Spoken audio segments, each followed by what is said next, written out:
तो चलिए फिर से स्वागत है स्मार्ट क्लास के यूट्यूब चैनल पर। देखिए आज के टॉपिक में हम लोग बात करेंगे हमारे पाचन तंत्र के दूसरे अध्याय के बारे में। देखिए पहले अध्याय में हम लोगों ने जाना था कि किस तरह हमारा भोजन जो होता है मुख गुहा से होकर के हमारे अमाशय तक जाता है और हमारा अमाशय HCl, म्यूकस और रुधिर द्वारा उस भोजन को अवशोषित करके हमारी छोटी आंत में भेजता है। और उसमें हम लोगों ने बहुत कुछ जाना था जो बहुत इंपॉर्टेंस रखता है आपके चैप्टर्स के लिए। देखिए आज हम लोग जानेंगे कि अमाशय से जब भोजन निकलता है आगे की ओर अर्थात छोटी आंत की ओर, तो उससे पहले उसे अन्य दो भागों से होकर गुजरना पड़ता है। अन्य दो ऐसे हमारे शरीर के मुख्य अंग होते हैं जो उस भोजन में पाचन की क्रिया को और ज़्यादा गति प्रदान करते हैं, जिसमें पहला लीवर है और दूसरा जो है वो अग्नाशय है। तो पहले हम लोग जानेंगे अग्नाशय के बारे में कि इसका काम क्या होता है। देखिए हमारा अग्नाशय एक ऐसा पार्ट है शरीर का, या बोल सकते हैं हमारे पाचन तंत्र का एक ऐसा भाग है जो मुख्य रूप से इसका काम होता है भोजन का पूर्ण पाचन करना, या आप बोल सकते हैं कि ये एक ऐसी ग्रंथि है जो भोजन का पूर्ण पाचन करती है। साथ ही साथ ये 3 तरह के ऐसे एंजाइम को स्रावित करती है। एक ऐसी ग्रंथि है हमारा अग्नाशय जो 3 तरह के ऐसी बोल सकते हैं कि एंजाइम का स्रावन करती है जिससे भोजन के अलग अलग रूप का पाचन होता है। उदाहरण के लिए ट्रिप्सिन। देखिए ट्रिप्सिन प्रोटीन के पेप्टोन को पेप्टाइड में बदलता है। देखिए प्रोटीन जो है वो पहला स्टेज होता है। प्रोटीन से जब अमाशय में आता है प्रोटीन पच करके तो ये पेप्टोन बनाता है, अर्थात जब अमाशय से निकलता है प्रोटीन जब हम लोग खाते हैं और उससे जब अमाशय में प्रोटीन आता है तो वो पेप्टोन बनाता है। और पेप्टोन जब छोटी आंत की ओर जाता है तो यहाँ पर अग्नाशय से एक ट्रिप्सिन नामक हार्मोन निकलता है जो इसे पेप्टाइड में बदलता है। किस में बदलता है? पेप्टाइड में। और पेप्टाइड में बदलने के बाद उसे और आगे की ओर बढ़ा देता है। आगे समझेंगे हम लोग कि पेप्टाइड से फिर क्या बनता है। देखिए उसके बाद इसमें निकलता है अर्थात हमारे अग्नाशय में निकलता है एमाइलेज। एमाइलेज वो भाग होता है या बोल सकते हैं ऐसी ग्रंथि होती है, ऐसा एंजाइम होता है जो स्टार्च का पाचन करता है। देखिए स्टार्च उन पदार्थों को कहते हैं जो हमारे गेहूँ, चावल, मक्का इन चीज़ों में पाया जाता है। अगर हम लोग मकई खाते हैं, अगर आटा खाते हैं, अगर चावल खाते हैं तो उसमें स्टार्च की मात्रा होती है। तो उन चीज़ों को पचाने के लिए एमाइलेज का ज़रूरत पड़ता है। यदि स्टार्च ना हो तो भोजन हमारे शरीर में पचने लायक नहीं रहेगा। उसके बाद लाइपेज जो तीसरा हार्मोन भी बोल सकते हैं इसको। तो लाइपेज से क्या पाचन होता है? वसा या लिपिड का पाचन होता है। मतलब ये फैट को पाचित करता है, या बोल सकते हैं ऐसे खाने को जिसमें ऑयली होता है या जिसमें ऑयल होते हैं उसे भारी मात्रा में पाचन करने का काम कौन करता है? हमारा सबसे इम्पोर्टेंट भाग जिसका नाम क्या है? लाइपेज। तो लाइपेज के द्वारा क्या होता है? ये ऑयली भोजन को, ऑयली फूड्स को या फिर वसा वाले फूड्स को पाचन करने में सहायता करता है। उसी तरह देखिए दूसरी ओर हमारा लीवर जो बहुत इंपॉर्टेंट रोल अदा करता है। देखिए लीवर का मुख्य काम होता है पित्त का निर्माण करना। पित्त आपने बहुत सारे ऐसे जीवों में देखा होगा जिससे पित्त के द्वारा भोजन का पाचन होता है। पित्त देखिए आपने मुर्गा खाया होगा, कभी बकरा खाया होगा, तो जब उन्हें काटा जाता है तो उसके देखिएगा बॉडी के अंदर से एक हरा टाइप का या बोल सकते हैं एकदम डीप, बहुत डीप हरा जो होता है एक हार्मोन होता है, या बोल सकते हैं एक थैली होता है जिसके अंदर से चिपचिपा पदार्थ होता है जो हरे रंग का होता है, और उसी चिपचिपे पदार्थ को पित्त कहा जाता है। और ये पित्त जो होता है एक भाग में स्टोर होता है, अर्थात हमारा लीवर तो पित्त का निर्माण करता ही है। जैसे वो निर्माण करता है उसे एक छोटे से बोल सकते हैं कक्ष में जमाया जाता है हमारा शरीर द्वारा, जिसे पित्ताशय कहते हैं। जिसे क्या कहते हैं? पित्ताशय कहते हैं। और पित्ताशय को ही गॉल ब्लैडर कहा जाता है। देखिए बहुत बार ये मनुष्य में देखा गया है कि गॉल ब्लैडर में छोटे छोटे स्टोन हो जाते हैं जिसे हम लोग पथरी कहते हैं। तो क्या किया जाता है डॉक्टर के द्वारा कि जब पित्त में या बोल सकते हैं जब हमारे पित्ताशय में स्टोन हो जाते हैं तो डॉक्टर्स उसे काट के निकाल देते हैं, क्योंकि उसका काम सिर्फ होता है कि पित्त को स्टोर रखना, अर्थात जो यहाँ से पित्त निकल रहा है उसको स्टोर रखना। अब पित्त क्या है? देखिए पित्त एक तरह का क्षारीय है, और यह क्षारीय होने के साथ साथ इसका मुख्य काम होता है कि भोजन में जिस भी प्रकार का कोई भी प्रकार का अगर ज़्यादा अम्लीय चीज़ हो तो उसे वो उदासीन करता है। इसका पीएच मान जो होता है, जो पित्त का पीएच मान होता है वो 8 होता है, और इसी के द्वारा क्या होता है कि भोजन अम्ल रूप से क्षार रूप में कन्वर्ट होती है। उसके बाद इसे जो होता है इस पूरे बोल सकते हैं कि छोटी आंत में भेजा जाता है। तो इसका काम क्या होता है लीवर का काम होता है पित्त का निर्माण करना, भोजन को क्षारीय बनाना, और एंजाइम ना होकर भी यह पाचन का कार्य करती है। देखिए ये कोई एंजाइम नहीं है, अभी तक हम लोगों ने इधर एंजाइम देखा, ट्रिप्सिन, एमाइलेज, लाइपेज, ये सब क्या है, एंजाइम है। लेकिन हमारा जो पित्त है या जो पित्त निकलता है लीवर से, वो एंजाइम ना होकर भी क्या करता है, पाचन का कार्य करता है। अब देखिए एक इम्पॉर्टेंट चीज़, पित्ताशय या बोल सकते हैं पित्त जो है या लीवर, हमारा लीवर और हमारा अग्नाशय, ये दोनों में एक ऐसे उत्तेजक पदार्थ होते हैं जो इन्हें उत्तेजित करते हैं कि तुम रस निकालो, या तुम बोल सकते हैं कि हार्मोन्स निकालो, और उस हार्मोन से क्या करो, उस हार्मोन से तुम भोजन को पाचन करो। जिस तरह होता है ना कि एक घर में, या बोल सकते हैं आपके दोस्त के बीच में एक ऐसा दोस्त होता है जो क्या करता है, एक दूसरे को चढ़ाने का काम करता है। मान लीजिए एक छोटा सा झगड़ा हुआ, वो पीछे से कुछ बोल रहा है और आपको चढ़ा रहा है, तो ये जो हिसकाने का काम होता है या उस्काने का काम होता है, उसी तरह शकुनी मामा का काम जो होता है वो लीवर का एक अंग करता है जिसका नाम है कोलोसिस्टोकाइनिन। देखिए कोलोसिस्टोकाइनिन एक ऐसा उत्तेजक पदार्थ होता है या तत्व होता है जो क्या करता है कि ये हमारी लीवर में जो पित्त होता है उसे उकसाने का काम करता है। जब भोजन यहाँ पर प्रवेश करती है तो पित्त के द्वारा या पित्ताशय में जो पित्त होता है उसे उस्का करके बोल सकते हैं कि इस छोटी आंत में लाने का काम जो होता है कोलोसिस्टोकाइनिन द्वारा होता है, मतलब ये उत्तेजक होता है। देखिए उसी तरह हमारे अग्नाशय में भी सेक्रेटिन नामक एक हार्मोन होता है जो क्या करता है, उत्तेजित करने का काम करता है। मतलब क्या, वो ट्रिप्सिन, एमाइलेज और लाइपेज को उत्तेजित करने का मुख्य कार्य करता है, जिससे वो हमारे छोटी आंत में आती है, अर्थात लीवर से हमें कोलेस्ट्रोकाइनिन निकालती जो होता है वो क्या करता है, वो पित्त को निकालने में सहायता करता है। और उसी तरह हमारा जो दूसरा है सिक्रेटिन, वो क्या करता है, वो अग्नाशय से ट्रिप्सिन, एमाइलेज और लाइपेज को निकालने का काम करता है। अब देखिए अगला जो है एंजाइम में, या बोल सकते हैं कि एंजाइम ना होकर भी हमारा जो पित्त है ये जिस तरह भोजन को पचाता है या जिस तरह भोजन को क्षारीय करने में मुख्य रोल अदा करता है, इस प्रक्रिया को एमल्सिफिकेशन कहते हैं। इस प्रक्रिया को क्या कहते हैं, एमल्सिफिकेशन कहते हैं। और यह प्रक्रिया कहाँ होती है, यह प्रक्रिया छोटी आंत में होती है। और ये कैसे होती है, पित्त जो होता है वो हमारे पित्ताशय से निकलकर पहुँचता है और पित्ताशय से होकर के वो क्या होता है, छोटी आंत में प्रवेश करता है। अब देखिए हम लोग अब जानेंगे कि छोटी आंत का और क्या क्या कार्य है। देखिए छोटी आंत एक ऐसा ग्रंथि जो क्या करता है कि पाचन और अवशोषण दोनों का काम करता है। मतलब हमारे शरीर में जो भोजन होता है उसको पाचन भी करना और उसको अवशोषण भी करना हमारे छोटी आंत का मुख्य काम होता है।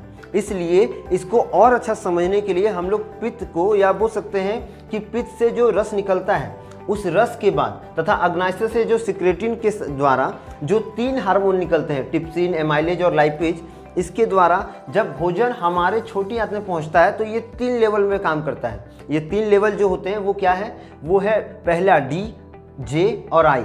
अब डी, जे और आई क्या है वो पहले समझते हैं। देखिए डी अर्थात ड्यूडेनियम, इसमें क्या होता है कि दोनों हार्मोन जब सिक्रेटिन और दूसरा हमारा जो है कोलेस्ट्रोकाइनिन, ये दोनों जब मिलता है तब क्या बनता है, तब यह मिल करके हमारे भोजन को, या बोल सकते हैं कि दोनों हार्मोन के मिलने के बाद जो भोजन तैयार होता है, जो भोजन के साथ जो नया मिक्स बनता है, उसे उस प्रक्रिया को ड्यूडेनियम कहते हैं। और ये ड्यूडेनियम में क्या होता है कि भोजन जो होता है पाचित होना शुरू हो जाता है और इससे अवशोषण की प्रक्रिया भी चालू हो जाती है। दूसरा जो है वो है जेजुनियम। देखिए जेजुनियम वो प्रक्रिया होती है जहाँ पर भोजन को एक तरह से छोटी आंत में फैलाया जाता है। मतलब देखिएगा आपने बहुत बार पत्थर तोड़ने वाले मशीन को देखा होगा जिसको हम लोग करेसर कहते हैं, जहाँ पत्थर तोड़े जाते हैं और छोटे छोटे टुकड़ों में बटे जाते हैं। तो जब पत्थर टूटता है तो उस दौरान क्या होता है कि पत्थरों का जो साइज होता है उसको फैला दिया जाता है एक, बोल सकते हैं, चैम्बर में, और उसी तरह वो चढ़ते चढ़ते ऊपर जाता है और वहाँ मशीन उसको क्या करता है, तोड़ के छोटा छोटा करता है। सेम उसी तरह यहाँ पर होता है। जो ये जेजुनियम है वो क्या करता है, भोजन जैसे ही ड्यूडेनियम से आगे आता है तो यहाँ पर भोजन को इस जगह पर भोजन को फैला दिया जाता है और फैला करके उसे बारी बारी से अपघटित करने के लिए तैयार किया जाता है। अर्थात जेजुनियम में क्या काम होता है, भोजन जो होता है पूरी तरह से फैल जाता है, जिसको हम लोग बोलते हैं पसर जाना। तो पूरी तरह से भोजन फैल जाता है छोटे छोटे कणों में, ताकि वो भोजन आराम से पच सके। जो भी उसमें अवशोषित अंग होगा या अवशोषित भाग होगा जिससे एनर्जी मिलता है, शरीर उसे आराम से ग्रहण करे। अब जो अगला है वो है आई अर्थात इलियम। इलियम वो भाग होता है जहाँ पर पाचन और अवशोषण के साथ साथ विली का निर्माण होता है। अब विली क्या होता है, देखिए इस भाग में छोटे छोटे आकार के आपको ये कण दिखते होंगे, छोटे छोटा ये जो है एक भाग होता होगा। इसका काम क्या होता है कि ये भोजन के कणों को या जो भोजन अवशिष्ट होते हैं उनसे जल को ग्रहण करता है और जल को ग्रहण करने के बाद उसे सीधा बड़ी आंत को ट्रांसफ़र करता है। देखिए बड़ी आंत को ट्रांसफ़र करने से पहले यहाँ पर बहुत भारी मात्रा में बोल सकते हैं कि भोजन का अवशोषण होता है। जितना भी उससे जल होता है उसको खींचा जाता है और खींचने के बाद उसको आगे की ओर बढ़ा दिया जाता है और इसी तरह से इलियम जो होता है वो कार्य करता है। तो इस तरह से हमारा जो छोटी आंत है वो 3 भाग में बटा हुआ है। अगला जो है वो है हमारी बड़ी आंत। देखिए बड़ी आंत का कोई खास उतना रोल नहीं, लेकिन इम्पोर्टेंट रोल अदा होता है सिर्फ और सिर्फ बोल सकते हैं कि भोजन से जल के अवशोषण में। जो भी जल यहाँ से अवशोषित होने के बाद बच जाता है उस भोजन में अन्य अवशोषित भाग का निर्माण करना या मल का निर्माण करना जो होता है वो बड़ी आंत का कार्य होता है। बड़ी आंत से जुड़ा एक नीचे वाला भाग जिसे हम लोग सीकम कहते हैं और ये सीकम जो है यही अपेंडिक्स कहलाता है। देखिएगा जितने भी जीव जंतु जो घास फूस खाते हैं उनके अंदर ये बहुत बड़ा होता है। इसका मुख्य काम होता है घास को पचाना, इसीलिए डॉक्टर्स हमें हरी साग सब्जियां खाने को कहते हैं। यदि आप ज़्यादा सब्जी नहीं खाते हैं, हरा साग सब्जी नहीं खाएंगे तो आपको अपेंडिक्स की बीमारी होगी। आपकी ये जो अपेंडिक्स है ये सड़ने लगता है, गलने लगता है या फिर बोल सकते हैं इसमें बहुत ज़्यादा मात्रा में रिएक्शंस होते हैं जिसके कारण कभी कभार बहुत ज़्यादा मात्रा में युवाओं में इसका ऑपरेशन होता है और अपेंडिक्स को काट के निकाल दिया जाता है। तो इस तरह से अपेंडिक्स जो होता है बहुत जानलेवा साबित होता है। इसका मुख्य काम क्या होता है? इसका मुख्य काम होता है घास फूस या फिर हरे साग सब्जियों को पचाने का, जो जानवर में अधिकतर होते हैं। मनुष्य में ये ज़्यादा बड़ा नहीं होता लेकिन बहुत इंपॉर्टेंट रोल अदा करता है। इसे सीकम कहा जाता है। तो अब बड़ी आंत में देखिए बड़ी आंत के 4 भाग हैं, मुख्य 4 भाग हैं। पहला ये वाला भाग जिसे हम लोग असेंडिंग कोलोन कहते हैं, दूसरा ये वाला भाग जिसे हम लोग ट्रांसवर्स कोलोन कहते हैं, तीसरा जो है ये वाला भाग जिसे हम लोग डिसेंडिंग कोलोन कहते हैं और चौथा जो यहाँ तक फैला हुआ है इसे हम लोग सिग्मोइड कोलोन कहते हैं। तो इस तरह से जो हमारा बड़ी आंत है ये 4 भागों में बटा हुआ है। पहला असेंडिंग कोलोन, दूसरा जो है ट्रांसवर्स कोलोन, तीसरा जो है डिसेंडिंग कोलोन और चौथा जो है इस जगह पर इसे हम लोग सिग्मोइड कोलोन कहते हैं।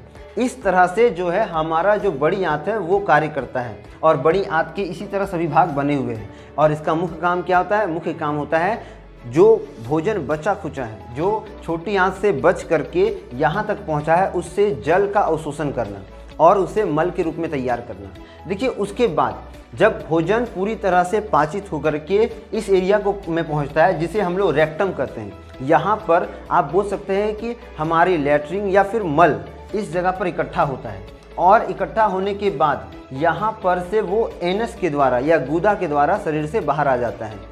इस तरह से हमारा शरीर भोजन का पाचन करता है और इस दौरान यहाँ पर जो अभिक्रियाएं होती है वो काफ़ी जटिल होती हैं। कभी कभार यहाँ पर रेक्टम में बहुत सारे ऐसे प्रॉब्लम्स होते हैं जिससे क्या होता है कि वहाँ पर मांस बढ़ जाता है या फिर घाव हो जाता है जिसे बवासीर कहा जाता है। और यदि आप ज़्यादा बोल सकते हैं ऐसी चीज़ खाते हैं जिसमें बहुत ज़्यादा मसाला होता है, बहुत ज़्यादा ऑयली होता है या बहुत ज़्यादा मात्रा में बोल सकते हैं झाल वाला चीज़ होता है, तो वो सब क्या करते हैं?